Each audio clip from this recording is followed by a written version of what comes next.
Magandang gabi po, sir. Ako po si Junel Jose. Ako naman si Jimmy Caldera. At ako naman si Mario Jesus. At ako naman po si Mash J. Ison. Okay, isang magandang gabi din sa inyong lahat. Kami ay nagmula sa West National High School at narito po kami, sir, para interviewin po kayo. Okay lang po ba sa inyo, sir? No problem. Sige lang, go. Sir, pwede po bang magpakilala ka po muna? No problem. Sige, go. Okay. Ako si Michael Tinglasan Suerte, 36 years of age. Isa akong ganap na guro. Ako ay nagtuturo na ng 8 taon.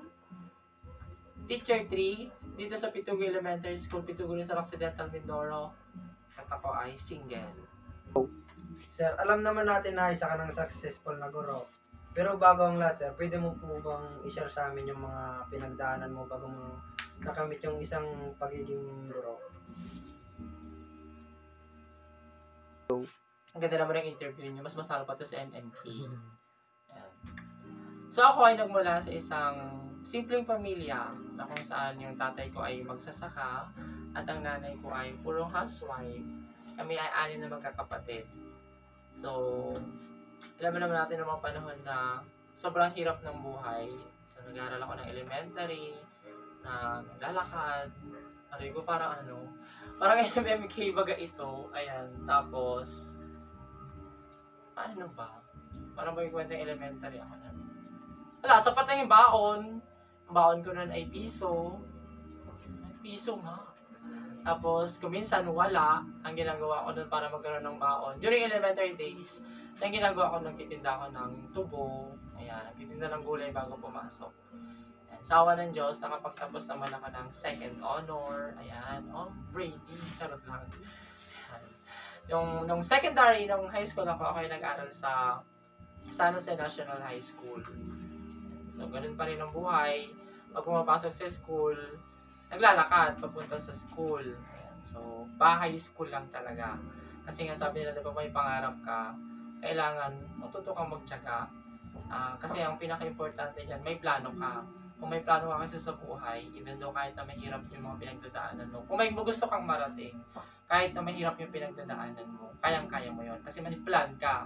Kung wala ka kasing plan, or kung wala kang gustong ma-achieve sa buhay, ay wala talaga.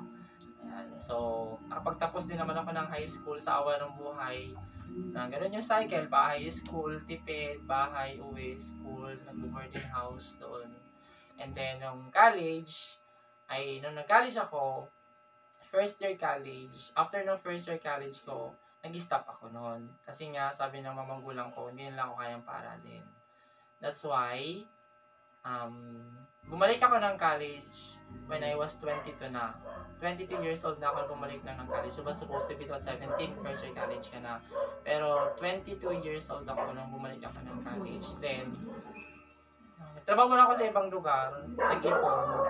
Then, nung pag-ipon ko, bumalik ako dito. Then, pabalik ka dito, nag-working student ako. Then, kaya ako nakapagtapos ng aking pag-aaral. So, yun siya. Mahirap. So, pagkatapos kong makapagtapos, hindi ako agad nagtrabaho. Umuwas ulit ako sa Manila, then nagtrabaho ulit doon. Then after 2 years, bumalik ako ulit dito. Then bago ko pinursuit yung career ko na pagiging guro. Nag-LPT ako as local paid teacher sa Lanaban Minority School, which is parang kalahating araw muna siya bago marating yung school. 3 hours na lakad, then ilang oras na sakay sa tricycle. So, yun siya. Hanggang sa nalipat ako dito sa Rizal Elementary School, which is Rizal Integrated School na ng ilang buwan lang. Then, na-transfer na ako dito sa Pitugo Elementary School. Sa awa ng Diyos, eto na ako ngayon. Go. Sir, base sa napakinggan namin na inyong pinagdaanan, sir, ano naman po yung pwede niyong maipayo sa amin bilang isang kabataan para maging isa rin po kaming successful parang balang araw paglaki namin? So, payo ko lang, first and foremost, kailangan makinig sa inyo mga magulang. Yan lang talaga. Kasi nga, yung mga magulang natin, ay hindi naman sila nag-iisip ng ikakasama ninyo. Kung pinapagalitan kayo, pinapagsabihan kayo, ay para yun sa ikabubuti ninyo. Ayan. Kung ano yung mga advice at bilin na sinasabi nila sa inyo, kinig lang, pakinggan nyo lang sila. At huwag kayong maging masyadong mapusok. Ayan. So, huwag kayong masyadong paladesisyon sa buhay na porket napagalitan ay nag-isip na agad ng kung ano-ano. Ayan. So, huwag dapat weak. Ayan. Kailangan strong. May discipline sa sarili. Then, kailangan may goal. May target kayo. May plan. Ano yung gusto nyong marating?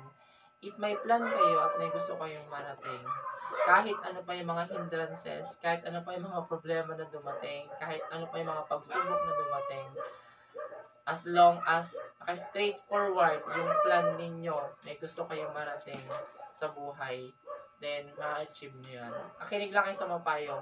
Huwag nyong isipin yung mga advice sa inyo na as negative.